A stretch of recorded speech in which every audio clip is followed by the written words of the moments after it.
Today on Apocalypse Auto, we're locking up the rear end of the S10 and the K5 Blazer so we can go out winter camping in the snow and I can test out my homemade rooftop tent.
The last time you saw Scat, our S10 Blazer, he was spinning donuts down in the California desert.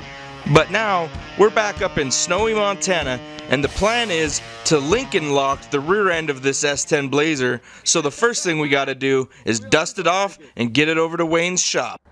Everything always takes way longer than it should. My hands are frozen! Put your mittens back on. I smell like gas though here.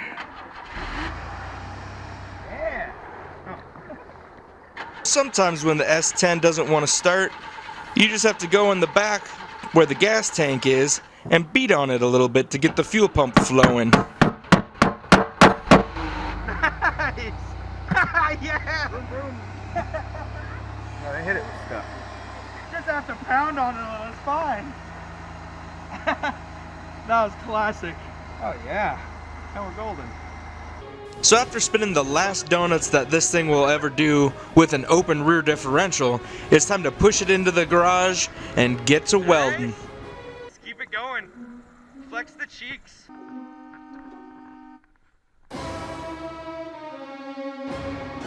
After pulling the generator off the back of the S10, we realized the benefit of having a truck bed full of snow. Keeps your beer cold.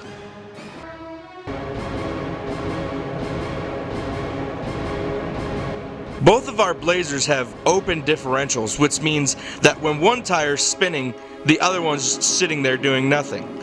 So the plan is to Lincoln lock the rear end in this S10 to make both wheels spin at the same rate at all times. The bluest part of the flame today.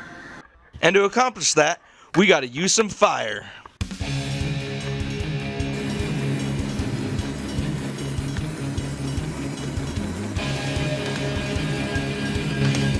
So what we're doing here is heating up all the spider gears so that when we weld them, we can get really good penetration and make sure that the welds are gonna hold. Royal oil, come on, bubble and boil. Yeah, that one. New things I saw. And then you jack everything up and you can flip this whole thing over and access it from the other side. You just fill it with enough metal, it can't turn anymore. Right.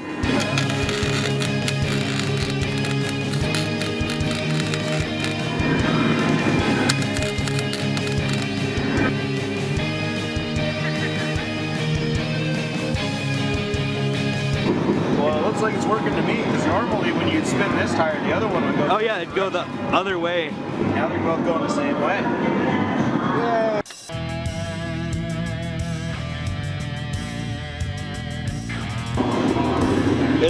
It seems to have worked. So after getting the rear end and the S10 locked up, we had to fix one of the brackets that keeps the spring in place under the rear end of the S10, and then it was time to go out for a little test run.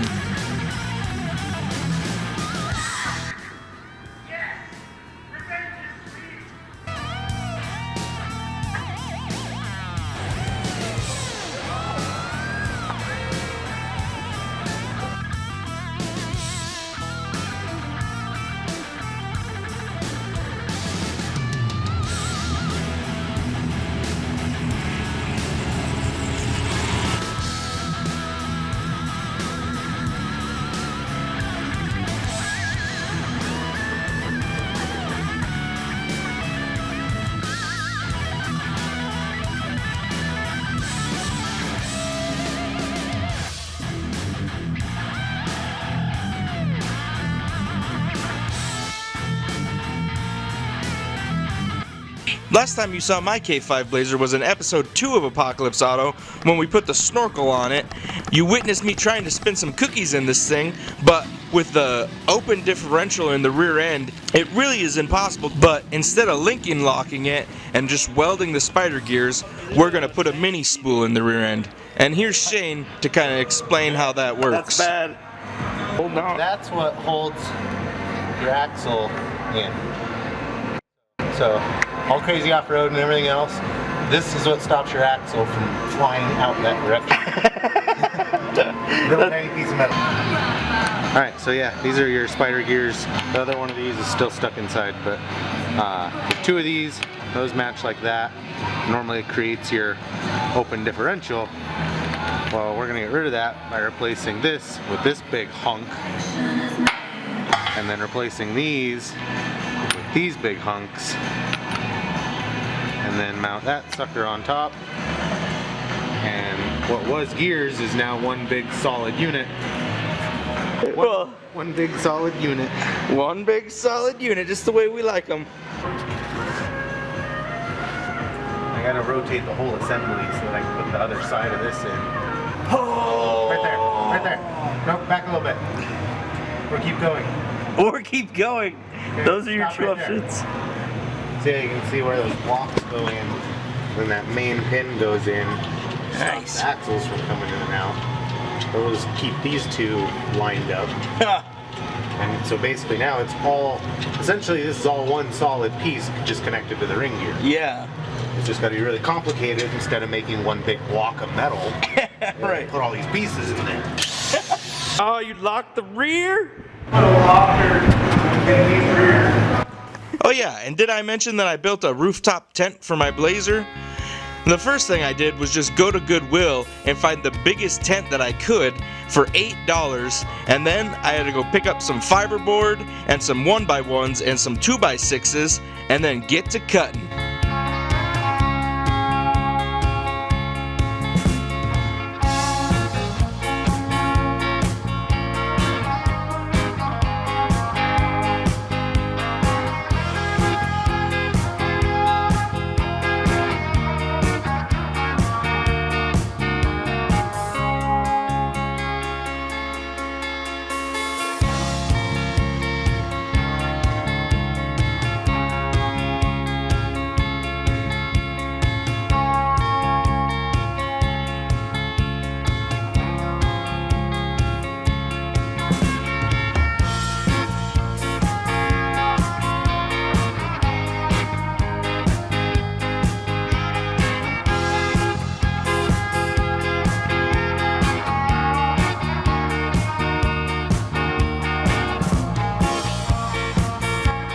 Camping day came, we hooked up the S10 Blazer to the back of the K5, and we're heading out to Wayne's shop.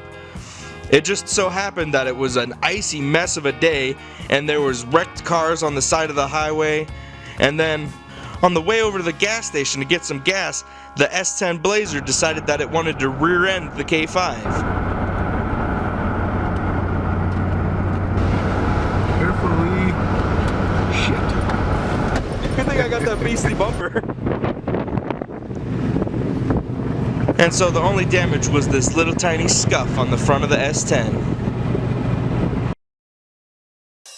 So then we headed over to meet Wayne at his shop, and we decided to make him tow the S10 with his diesel so we wouldn't have any more mishaps on the way up to the camping spot.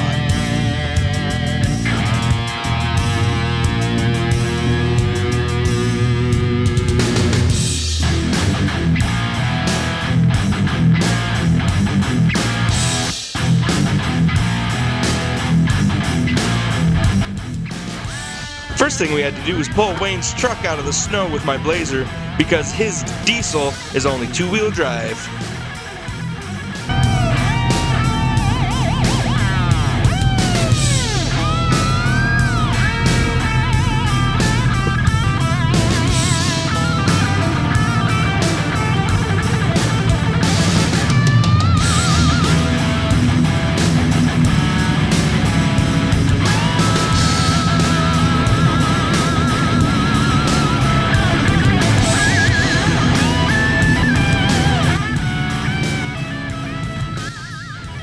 And when we got onto the snowy back roads, there was already trucks turning around because the roads were so bad. So we decided it was time to pull over and put the chains on.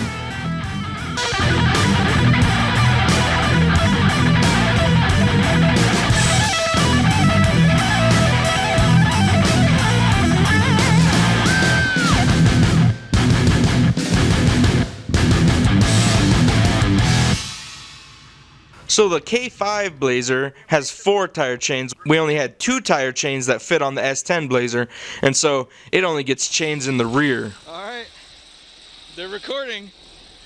And they'll keep the snow out of your eyes. That'd be nice. Right? Yeah! Epic. If you want to go off, I can be right behind you. I'll be waiting for these guys. Yeah, I'm just gonna go slow for a minute and see.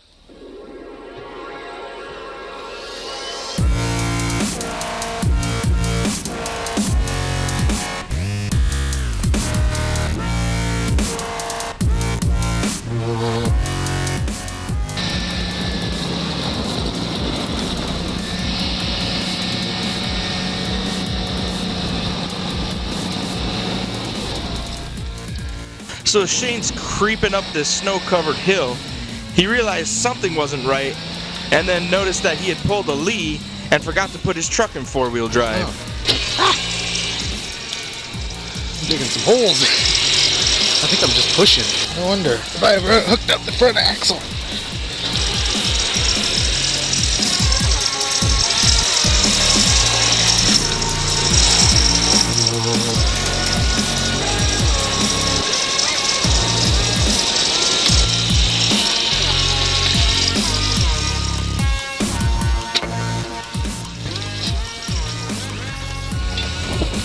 There we go.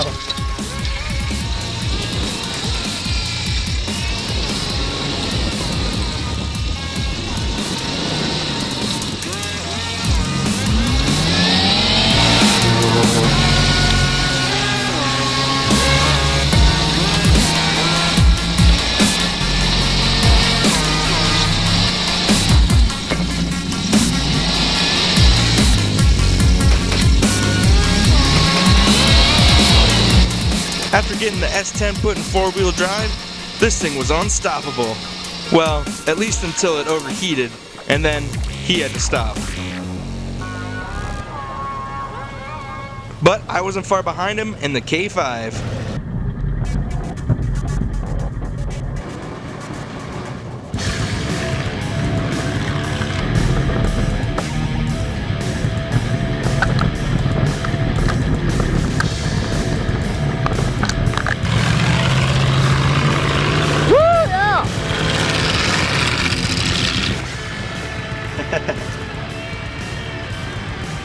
Looking pretty deep right there. Going right up it though. There it is. Woo! Little fishtail action.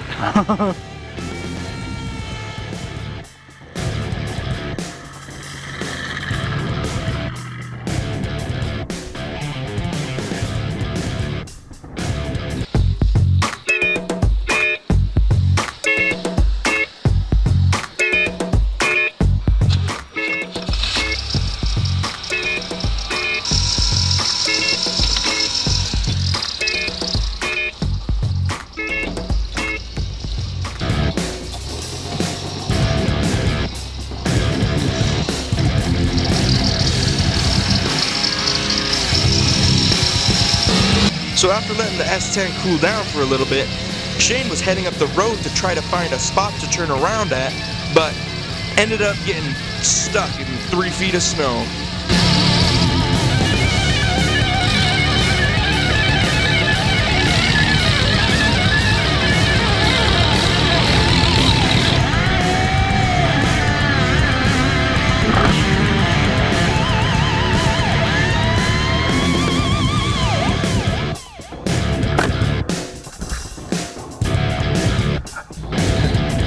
Dude, the first big chunk of that hill I went up, I was only in 2-wheel drive. Damn! I forgot to set in the front axle. That's pretty impressive. But then I started overheating. That's why I was sitting down there. I see. And then I might actually have gotten stuck this time. Well, wow, yeah, it's completely under. So after sinking the tires all the way down through the snow into the dirt, we decided to try to use a couple pallets that we'd brought up for firewood to see if we could get the tires up out of the snow on top of the pallets, but that didn't really work in the way we had hoped.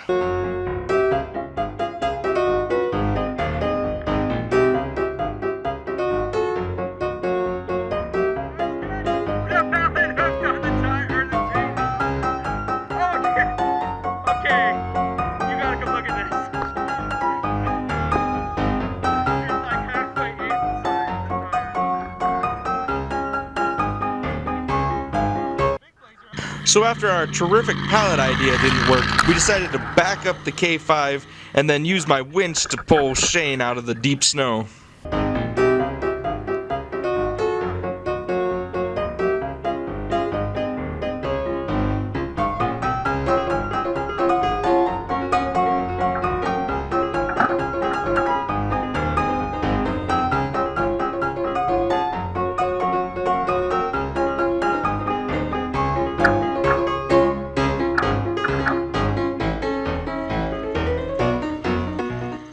So after getting Shane unstuck, we had to back all the way back down the hill because there was no way to turn around.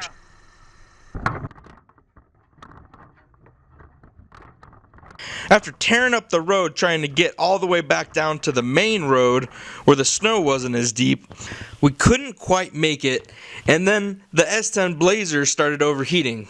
So we just decided to call it quits for the night and go make a fire. So we found this big old stump off the side of the road and decided to hook the winch up to it and drag it over to the fire so that I could warm up my feet.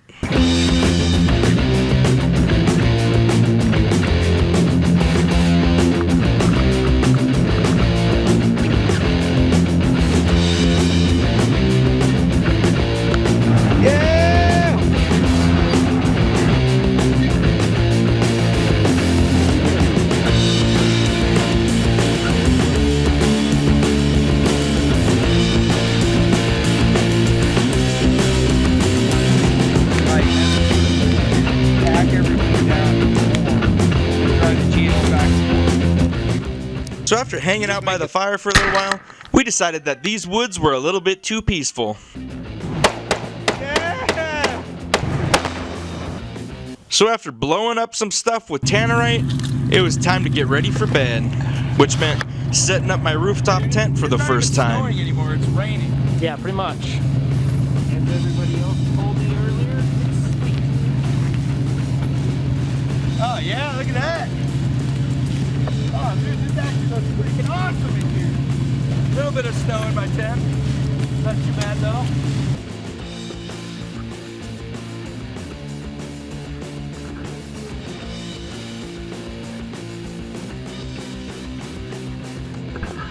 I brought my little 4-foot ladder to help me get into my bed, and then after I took my boots off, it was so cold that my feet were steaming. But luckily, inside my sleeping bag, it was incredibly warm.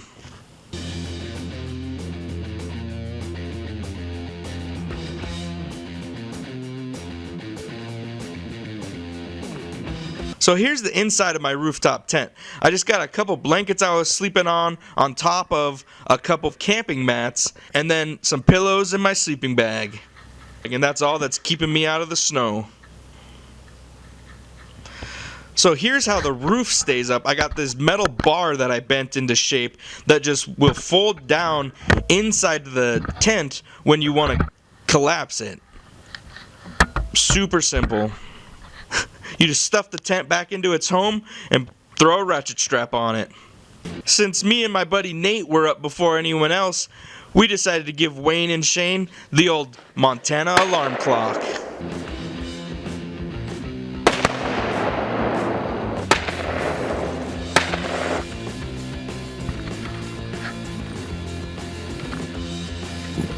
After the rude awakening, Wayne came down and helped me pull my tire chains off my axle after they had fallen off my tire the night before, and then it was time to shoot the rest of our tanerite.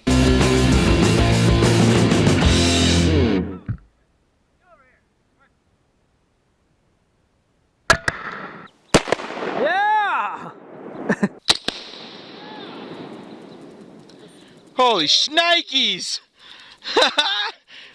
Dude, that was a huge explosion. Nice shot. I did that with the goggles on. Woohoo!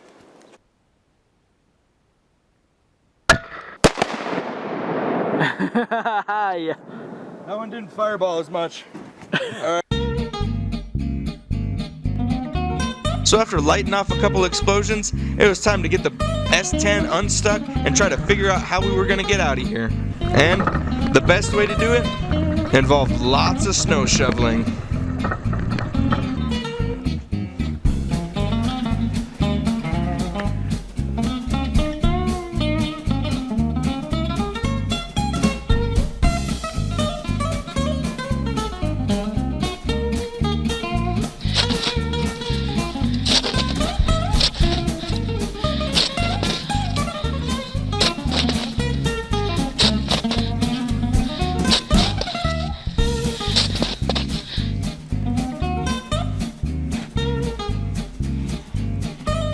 So we all took our turn behind the shovel, and eventually we were ready to give it a run. All clear? Give her hell.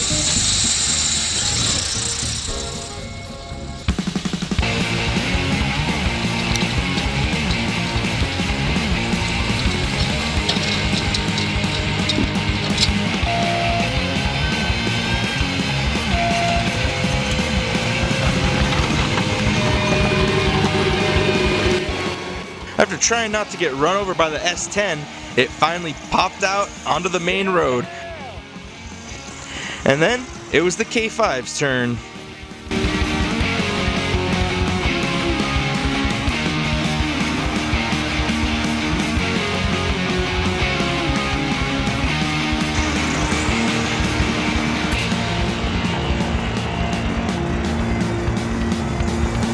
Out of the way, Wayne!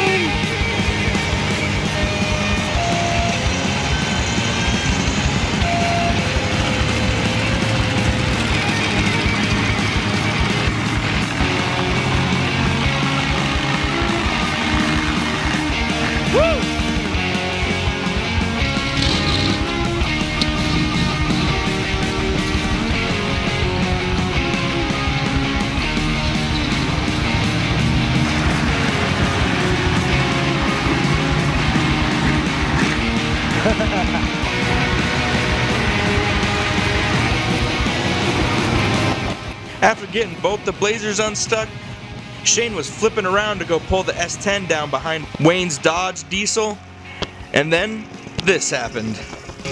Nice!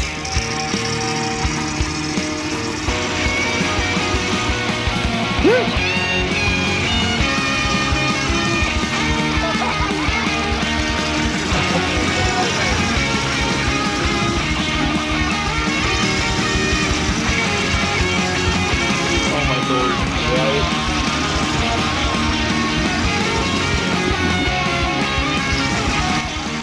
So after sliding Scat off the road and getting him stuck in the snow, we decided to use this snatch block, which is just a pulley that attaches to the ball hitch in the back of a pickup truck, and then you run the winch cable through it so you can pull the opposite direction of the way that your winch is pointing. So after pulling the S10 backwards, then we had to pull it forwards because this snowbank on the side of the road really wanted to pull Shane back in.